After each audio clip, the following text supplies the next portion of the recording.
About variants of the SARS-CoV-2 virus that causes COVID-19. How concerned should we be, and do vaccines provide protection against these variants? Welcome to Science in 5. I'm Vismita Gupta-Smith, and this is WHO's Conversations in Science. Answering these questions today will be WHO's Chief Scientist, Dr. Soumya Swaminathan. Welcome, Soumya. Hello, Vismita. Nice to be back with you again on Science in 5.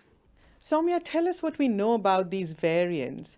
How concerned should we be? And is it unusual for viruses to change? From the beginning of the year, we've been tracking this virus and we know that it's gone through a lot of changes and there have been variants before. Now, this particular time, there have been two particular variants that have been reported to the WHO.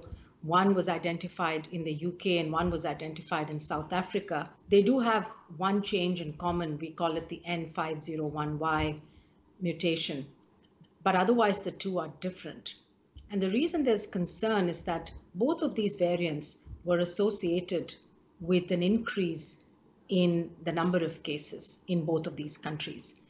And scientists have now studied this and have found that these variants do tend to spread faster. They're more transmissible or more infectious. So that's the worrying part.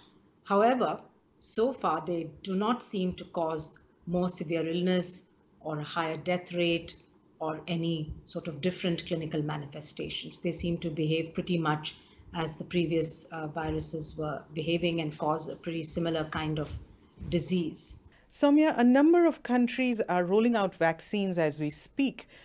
Do these vaccines protect us from these variants? And is this something that is kept in mind when vaccines are being manufactured?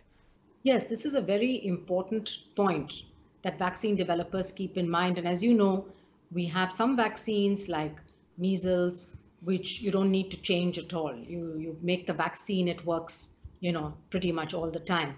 But you also have vaccines like against the influenza virus, where you have to change the structure of the vaccine every year based on the circulating strains. And WHO coordinates this global network that actually identifies which strain should be used every year. Now, for SARS-CoV-2, we're still learning, we're still observing, and our knowledge is evolving. But at this point in time, most scientists believe that the vaccines that are currently in development and a couple that have been approved should provide protection against this variant and other variants, because these vaccines elicit a fairly broad immune response, a host of antibodies and cell-mediated immune responses. And so a couple of changes or mutations in the virus should not make these vaccines ineffective. But right now there are studies going on in labs around the world to actually confirm that. And in the small possibility that perhaps these are less effective against one or both of these variants, nowadays the way vaccines are developed, it will be possible actually to also change the composition of the antigens in the vaccines quite quickly. Soumya, with this pandemic, the world is in this situation where new evidence comes in almost every day and we're learning new things, but at the same time, we have to act in real time to protect ourselves. So tell us how, in this new scenario with the new variants, how can people protect themselves and what should governments be doing? So what we know about this variant and previous variants is that the virus is still behaving in the same way, it's spreading in the same way. And the more we give it a chance to spread and to multiply within humans, the more chances it's going to have to keep changing itself. That's its natural property. So we really need to go and focus now and attack it and make sure that we're doing everything we can do to reduce transmission. And we know the things that work.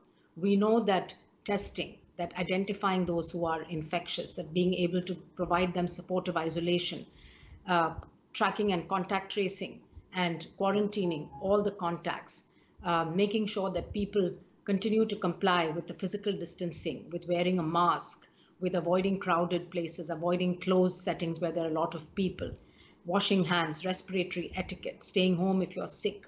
All of these things together definitely make a difference in bringing down transmission. That's been shown again and again in country after country. So I think at this time we need to double down because we know the same public health and social measures will work against these variants as have worked in the past. And right now, we're at a very critical stage in many parts of the world where we really need to be focusing on bringing down the transmission. And that in turn will help in reducing how much this virus can actually change. Thank you, Soumya. There you have it, WHO's Chief Scientist, Dr. Soumya Swaminathan, talking about variants and vaccines. Until next time then, stay safe, stay healthy, and stick with science.